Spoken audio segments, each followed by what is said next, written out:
ఫుల్గా వర్షం పడుతుంది. పకోడీలు చేసేసుకుందాం. క్యాబేజ్, ఆనియన్, కొంచెం కరివేపాకు, మిగతా ఇంగ్రీడియంట్స్ చూపిస్తాను.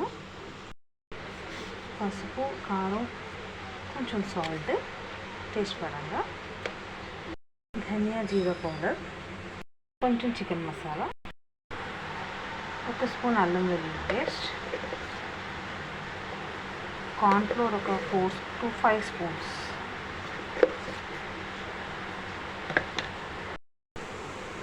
శనగపిండి కార్న్ఫ్లోర్ వేసుకున్న దాని మీద కొంచెం తక్కువ, ఎందుకంటే శనగపిండి ఎక్కువ వేసిస్తే క్రిస్పీనెస్ రాదు.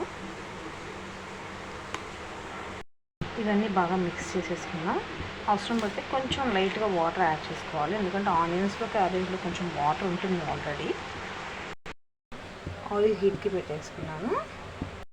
ఇలా కలిపేసుకున్నాక ఆయిల్ కూడా హీట్ అయిపోయింది. చిన్న చిన్నగా వేసేసుకున్నాం.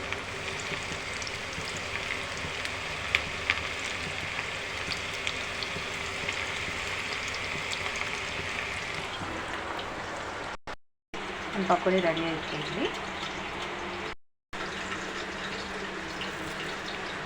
క్రిస్పీగా బాగుంటుందని తినడానికి క్యాబేజ్ పకోడీ. మీరు కూడా ట్రై చేసి ఎలా వచ్చిందో చెప్పండి.